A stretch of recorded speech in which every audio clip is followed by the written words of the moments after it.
എല്ലാവർക്കും മറ്റൊരു പുതിയ വീഡിയോയിലേക്ക് സ്വാഗതം.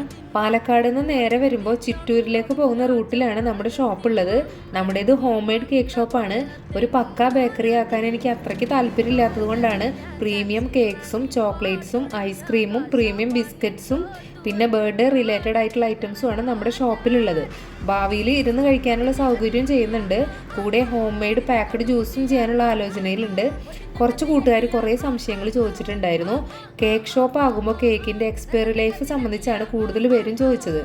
നമ്മൾ മുൻപ് ചെയ്തിരുന്നത് തലേന്ന് കസ്റ്റമർ കേക്ക് ഓർഡർ ചെയ്യുന്നു, പിറ്റേ ദിവസം അതുണ്ടാക്കി കസ്റ്റമർക്ക് നമ്മൾ ഡെലിവറി ചെയ്യുന്നു. പക്ഷേ ഷോപ്പ് ആകുമ്പോൾ കഥ മാറി. മാക്സിമം 3 days ആണ് ഒരു കേക്കിൻ്റെ കാലാവധി. മിൽക്ക് ആഡ് ചെയ്ത കേക്കാണെങ്കിൽ 2 ദിവസമാണ് അതിൻ്റെ കാലാവധി. ഓർഡേഴ്സ് കൂടാതെ ഷോപ്പിൽ ഡിസ്പ്ലേ കൗണ്ടറിലും കേക്ക് വേണം. 3-ാമത്തെ ദിവസവും കേക്ക് സെയിലായിട്ടില്ലെങ്കിൽ ആ കേക്ക് ഞാൻ പിന്നീട് സെയിലിന് ഉപയോഗിക്കാറില്ല. പിന്നെ ഒരു ഷോപ്പ് ഇടാൻ എന്തെല്ലാം ചെയ്യണമെന്നൊക്കെ കുറേ പേര് ചോദിച്ചിട്ടുണ്ടായിരുന്നു. എൻ്റെ ആത്മാർത്ഥമായ അഭിപ്രായത്തിൽ ബേക്കിംഗ് ജീവനായ ഒരാളാണ് താങ്കളെങ്കിൽ മാത്രമേ ഈ പരിപാടിക്ക് ഇറങ്ങാവുന്നതാണ്. കാരണം ഹോം മെയ്ഡ് ആയതുകൊണ്ട് തന്നെ ഹെൽപ്പിന് പ്രത്യേകിച്ച് ഒരാളുണ്ടാവണമെന്നില്ല. എല്ലാ കാര്യങ്ങളും ഒറ്റയ്ക്ക് ചെയ്യേണ്ടി വരും. കേക്കുമായി ബന്ധപ്പെട്ടതിൻ്റെ എല്ലാ ഉത്തരവാദിത്വവും നമുക്കൊരാൾക്ക് മാത്രമായിരിക്കും. നമ്മുടെ ഷോപ്പ് രാവിലെ 10 മണി മുതൽ രാത്രി 8:30 വരെയാണ് ഓപ്പൺ ആയിട്ടുള്ളത്. ഞാൻ ഷോപ്പ് അടച്ച ശേഷമാണ് വീട്ടിൽ പോയി കേക്ക് ഉണ്ടാക്കുന്നത്. അതിനിടയിൽ വീട്ടുകാര്യങ്ങളും നോക്കേണ്ടതുണ്ട്. ചിലപ്പോൾ പുലരും വരെയൊക്കെ ബേക്കിംഗ് ചെയ്യേണ്ടി വരും. ഒരു തവണ മടുപ്പ് തോന്നിയാൽ പിന്നെ ഈ ബിസിനസ് ചെയ്യാൻ പറ്റില്ല. അതുകൊണ്ട് ബേക്കിംഗ് ആദ്യം ഇഷ്ടപ്പെടുക എന്നതാണ് ഒന്നാമത്തെ കാര്യം.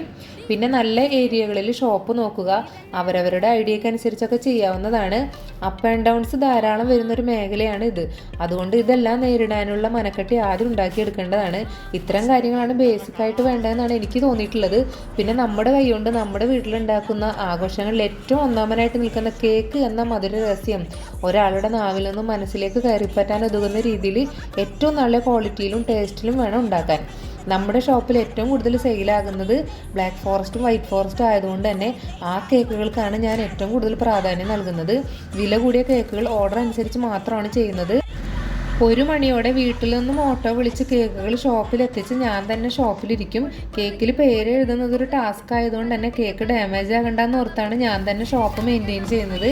കൂടാതെ panchayat licence, health card, FSSAI എന്നിവ നിർബന്ധമാണ്. ഹോം മെയ്ഡ് കേക്ക്സ് ആയതുകൊണ്ട് തന്നെ നമ്മൾ കേക്ക് ഉണ്ടാക്കുന്ന സ്ഥലം വിസിറ്റ് ചെയ്യാനും ഇൻസ്പെക്ഷനും ഒക്കെ ആയിട്ട് എല്ലാ മാസവും ഓഫീസേഴ്സ് വരും. അപ്പോൾ ബേക്കിംഗ് ഏരിയ, ഫ്രിഡ്ജ് എന്നിവ ഏറ്റവും നീറ്റായിട്ടുണ്ടായിരിക്കണം. കേക്കിൽ എക്സ്പയറി സംബന്ധിച്ച് നല്ല അവബോധം വേണം. അതുപോലെ ഫ്രഷായ കേക്ക് തന്നെ കസ്റ്റമറിന് കൊടുക്കാനും ശ്രദ്ധിക്കുക. ലൈഫിൽ എപ്പോഴും തിരക്കായിരിക്കണമെന്നും ഇഷ്ടപ്പെട്ട കാര്യങ്ങൾ ചെയ്ത് അതിലൂടെ മാന്യമായി വരുമാനം കണ്ടെത്തണം എന്ന ഒറ്റ ലക്ഷ്യത്തോടു കൂടിയാണ് ഞാൻ ഈ പരിപാടി തുടങ്ങിയത്. എന്തായാലും വീഡിയോ ഇഷ്ടപ്പെട്ടിട്ടുണ്ടെങ്കിൽ ലൈക്കും ഷെയറെല്ലാം ചെയ്ത് നമ്മുടെ പേജും സപ്പോർട്ട് ചെയ്യണേ. Thank you. ഒരു വണ്ട് തിന്നാപ്പൂ ഒരുത്തി തണ്ടൊടിഞ്ഞ ചെമ്പരത്തി മണ്ടരിക്ക് മണ്ട പോയ തെങ്ങൊരുത്തി നീ തോറ്റടിഞ്ഞ ജാൻസി റാണി പാട്ടൊഴിഞ്ഞ കാശവാണി തോട്ടുവൊക്കെ താടി നിക്കണ